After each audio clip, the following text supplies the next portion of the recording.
Join our free WhatsApp group to get daily latest updates. It's totally free.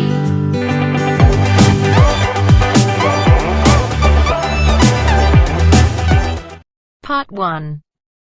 You will hear a conversation between the head librarian and a student who wants to do voluntary work in the children's section of the library. First, you have some time to look at questions 1 to 6.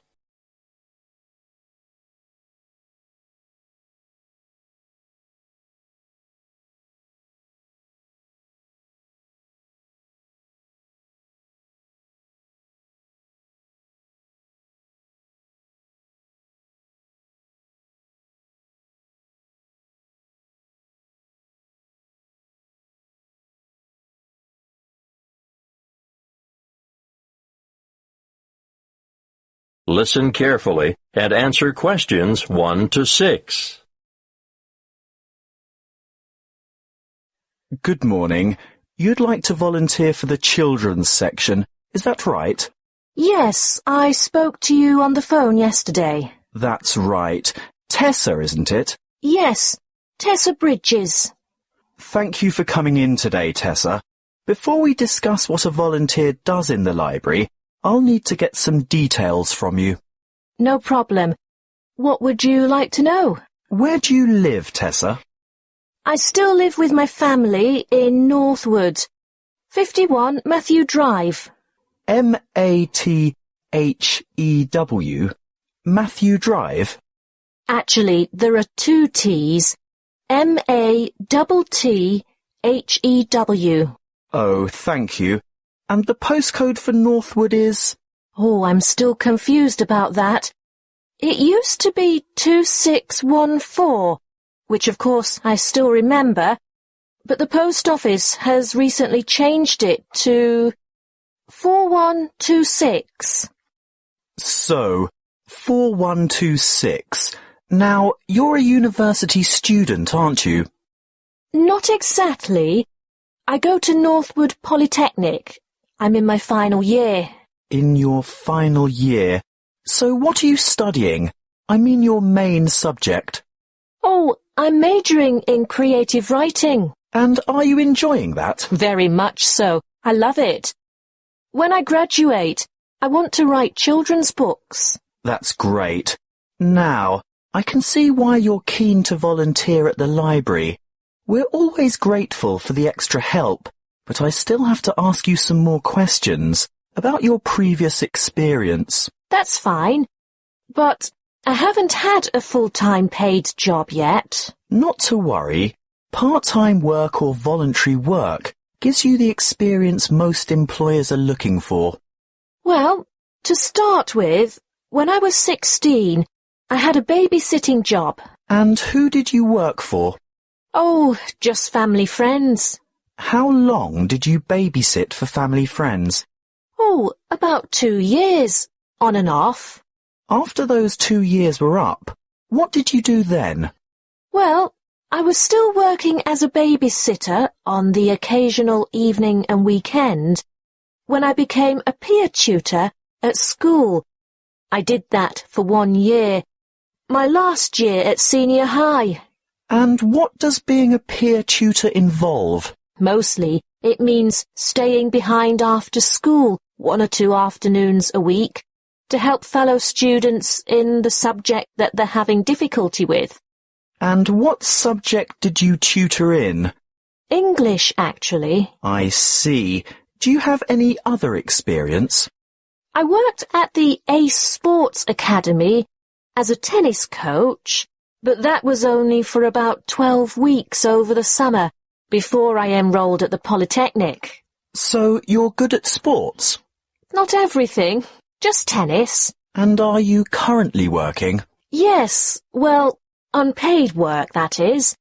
I'm a volunteer at the local hospital, where I visit sick children who would otherwise not have any visitors. Well, it certainly seems as if you like children. Yes, I do.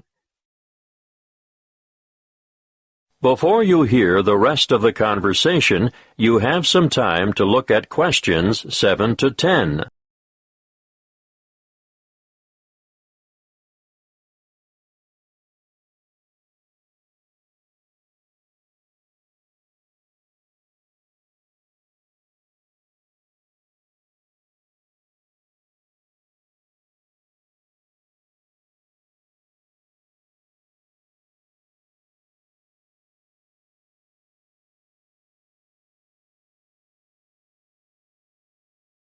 Now listen and answer questions 7 to 10.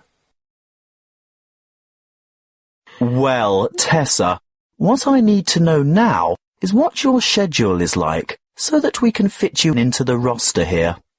Can I assume that you're not able to work Monday to Friday during office hours? Right. I'm very busy with lectures, workshops, and assignments during the week. How about weeknights? Say 5 to 7 in the evening. That's a very busy time in the children's section. Well, I couldn't commit to more than 3 evenings a week, and even then it would depend on my schedule. Yes, I understand.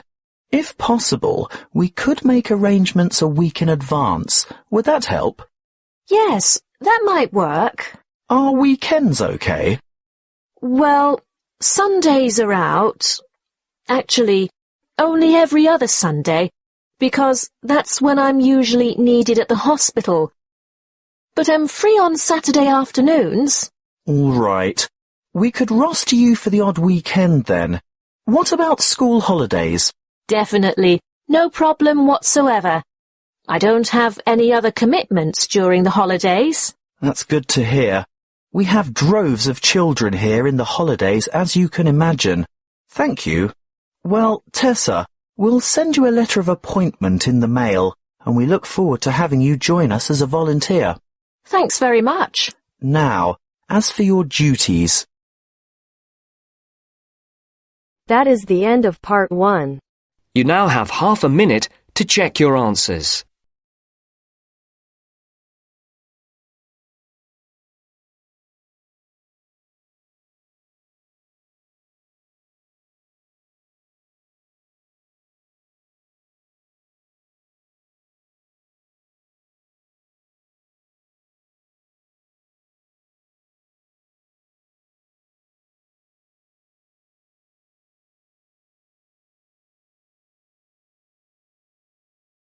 Now turns to part 2. Part 2. You will hear a radio advertisement for a health program.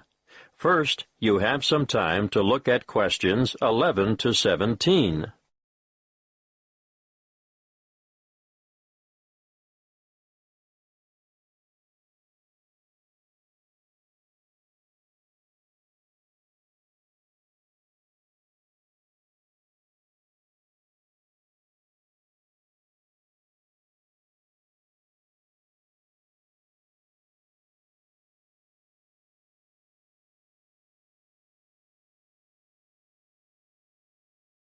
Listen carefully and answer questions 11 to 17.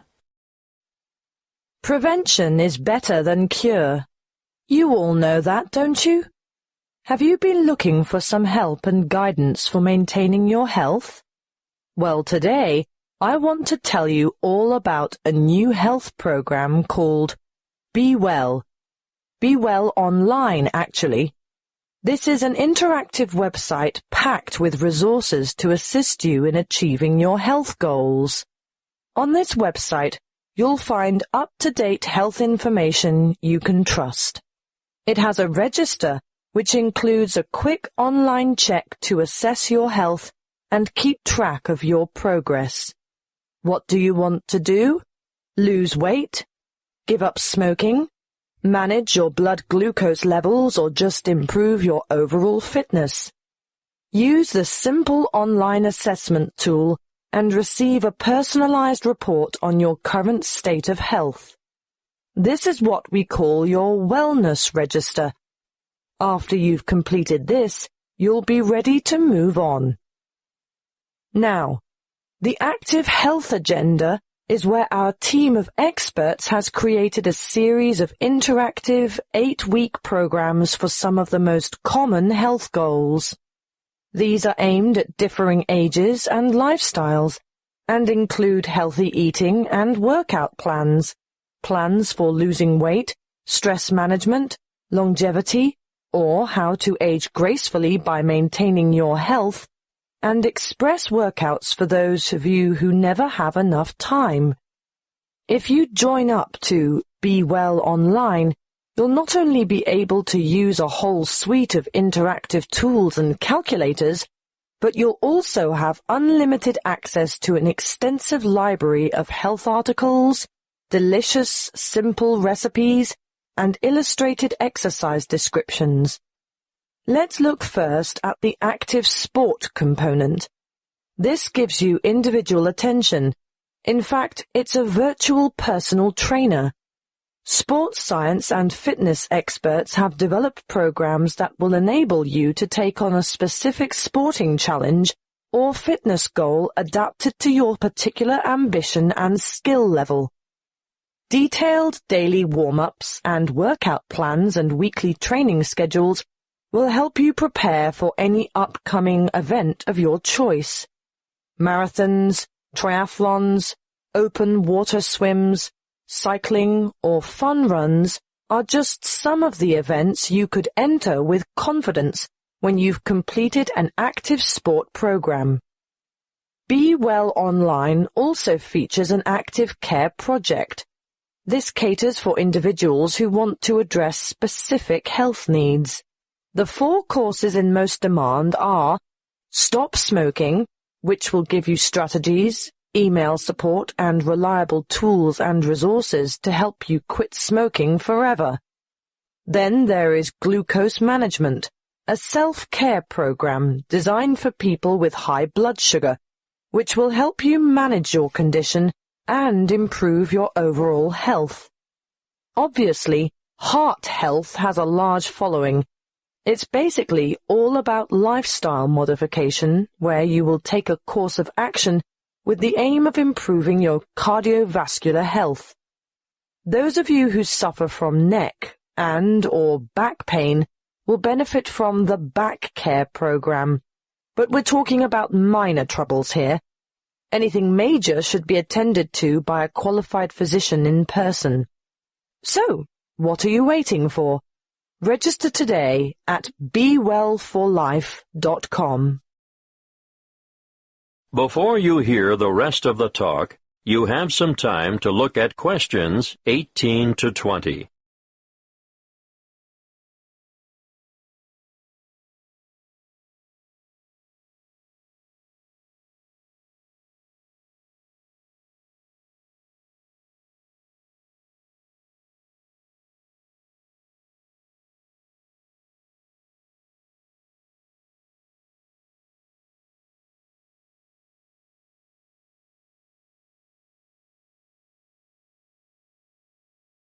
Now listen and answer questions 18 to 20. Okay, I can hear some of you saying that you don't have enough willpower to go through with our online program. Well, just for people like you, we offer Be Well Coaching. What is it? It's a telephone-based service that will give you the extra support, motivation, and techniques that will provide the impetus for you to bring about permanent changes. Who runs it? The course is delivered by experienced health coaches, as well as qualified exercise physiologists, dietitians, and nurses. Who can use it?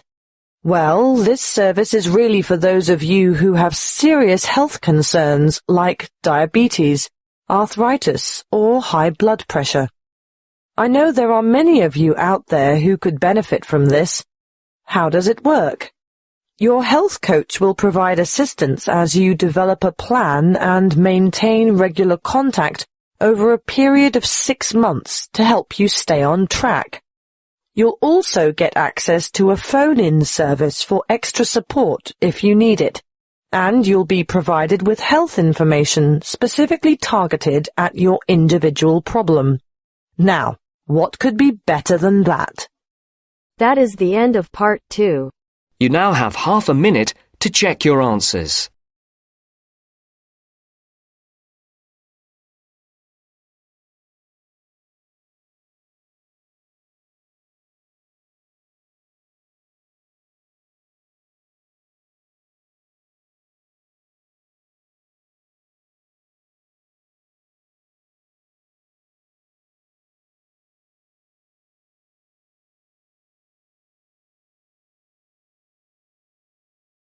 Now turns to part 3. Part 3. You will hear a conversation between two senior students who have to organize a competition for the University Open Day. First, you have some time to look at questions 21 to 27.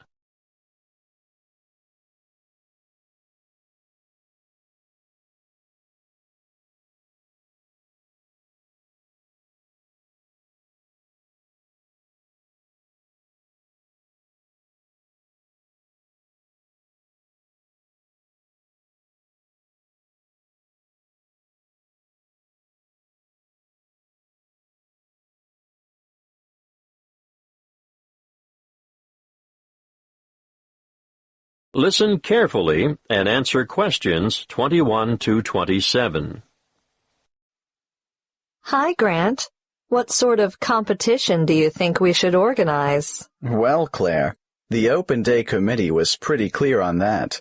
It must be something with youth appeal. That makes sense. After all, most of the visitors will have just left high school. Yeah, so I was thinking technology? Do you mean something which uses the latest technology, like an iPod? Something like that, but a bit more expensive maybe. What about the latest iPhone? I'm saving up for one right now. Let's make it an iPad. I wish I'd had a tablet computer when I started university. Yeah, that's a great idea. That should get a lot of our younger visitors interested. Right. Let's go with that then. Fine. We could go into town now and buy it. I saw great deals advertised at the Rick Smith store. Oh, I don't think we'll have to worry about that. A university purchase order will probably be arranged through the Resources and Supplies section. Well, that's settled then. What about the competition? Is it going to be a game of skill or a guessing game or something else? What do you think would work best? Good question. I don't think it should be anything too hard or anything that will make the visitors look silly. Some of them have such fragile egos. True. So something that anyone can do. Nothing competitive, no skill or intelligence involved. That's right. But the main thing is that the contestants have a lot of fun. How do we do that? Well, I was thinking of a popular TV series, science fiction or science fantasy. I don't actually know the difference. Go on. It's a series where in every episode the main characters step through a portal into another world or another era. What's a portal? It's like a gateway or entrance to something. Okay, I get it. They'll be stepping into the new world of tertiary learning. So somehow we encourage people to step through this portal. Then what? They get their photo taken. Is that all? Not exactly. Let me think. I can't see how that's a competition, unless we pick the best photograph. But there's not much excitement or involvement in that for the participants. Wait. We don't decide on the winner. I mean, no one person does. We get them, the public, to do it. How? Put all the photos on Facebook, and the one with the most votes wins. I agree. Good idea. But there's just one more thing I'm not clear about. How do we get hold of a portal? I was thinking graduates of the engineering department could construct it as part of their contribution to Open Day. Before you hear the rest of the conversation, you have some time to look at questions 28 to 30.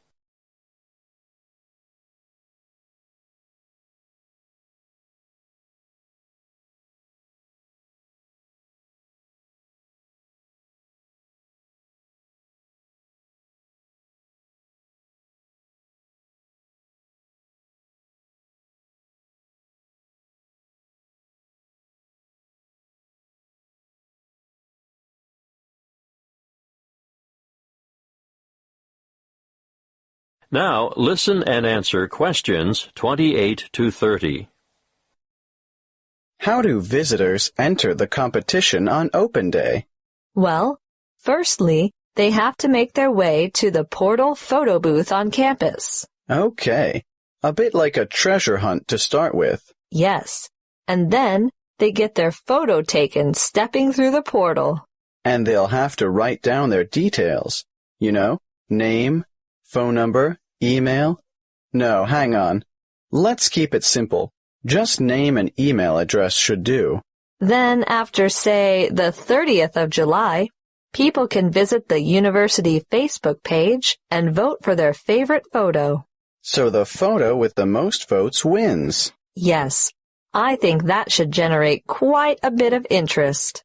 What about a cutoff date? Of course, maybe, the most popular photo as of 5 p.m. on the 10th of August will collect the iPad. And the winner will be notified by email. And the winning photo will be enlarged and published in full color on the university Facebook page. That is the end of part 3. You now have half a minute to check your answers.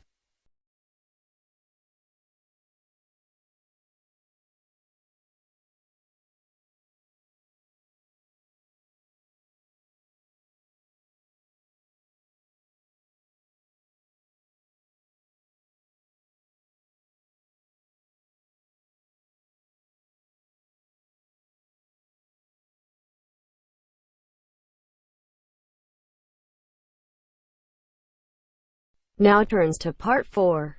Part 4. You will hear a talk given by a lecturer in the Environmental Studies Department on agriculture and environment.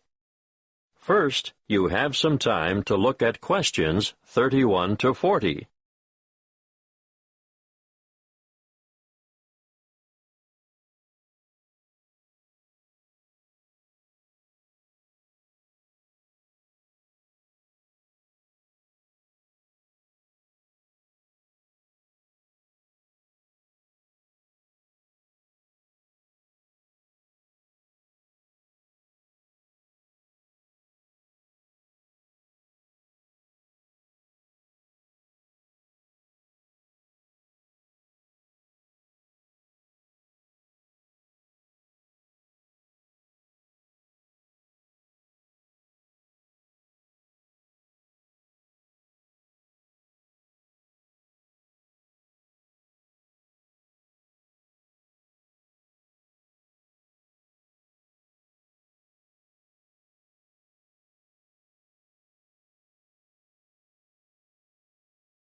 Listen carefully and answer questions 31 to 40. Welcome to this lecture on agriculture and the environment.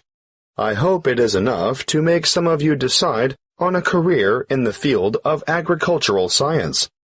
As you all know, food is a basic human need, and producing enough of it is the single greatest challenge facing the modern world. Developing nations have rapidly expanding populations, so agriculture should be central to any development agenda for those countries. What's more, 75% of people in the developing world are dependent, directly or indirectly, on agriculture for their livelihood. And for many low-income countries, it's the most important sector of the economy, accounting for 50% of GDP, and sometimes it's the primary, if not only, source of foreign currency. Now, of course, when I talk about agriculture, I am using the term to encompass more than just growing food crops. Of course, livestock farming, fishing, and forestry are included. In order to combat wide-scale food shortages, agricultural research programs are underway in many areas. Using science is one way to increase productivity. But, a word of warning, agriculture must also be sustainable. Let's look at approaches that are not sustainable. Firstly, overgrazing and intensive cropping are two ancient but destructive practices that lead to loss of soil fertility. Secondly, the modern idea of liberal application of chemical pesticides and herbicides has had disastrous consequences for the health of the land, ranging from the pollution of water sources to the destruction of wildlife. These practices have ignored the mechanisms that sustain ecological communities. Ignorance has led to the destruction of the very biodiversity that is essential for sustainable food production. However, introducing new agricultural techniques, especially things like genetic engineering, can be difficult because many people remain suspicious of the fact that plants have had their genetic material modified by scientists. Biotechnology has also led to the dubious practice of bioprospecting, or, as some prefer to call it, biopiracy. Foreign multinational companies have been accused of illegally obtaining samples of indigenous plants of other countries in order to get their hands on genetic material to improve the quality or yield of their own crops. We must put aside the controversy surrounding the field of agricultural biotechnology in order to concentrate on the biggest threat to food production on this planet, which is, yes, climate change. The effects of global warming so far have been to shrink the food supply, thereby pushing up prices and making even the most basic necessities unaffordable. As I see it, the international community must address this and other challenges to agricultural production with urgency. Concrete scientific and technological achievements need to be presented for farmers to evaluate and learn to use. But, apart from that, governments need to address the complex issues of policy development if the world's hungry are to be fed. Environmental policies need to be put in place to protect ecosystems and correct soil degradation where possible. Countries cannot continue to exploit natural resources whilst ignoring the consequences. In fact, I'd like to see teams of agriculture and environment experts making up a global network which would monitor the world's farming systems. Different farming systems should be studied not only with a view to analyzing the environmental effects, but the social and economic effects as well. The studies would be carried out with a view to stemming pollution and erosion and promoting safe, cost-effective practices that will guarantee a secure food supply in the future. Monitoring sites would need to be set up all across the world and data collected in a systematic way. Of course, building the online infrastructure for such a project would cost millions of dollars, and there would be ongoing costs involved with the monitoring system. But the information gathered would go a long way towards solving the problem of feeding the masses and ensuring millions of people don't face a hungry future. That is the end of part 4. You now have half a minute to check your answers.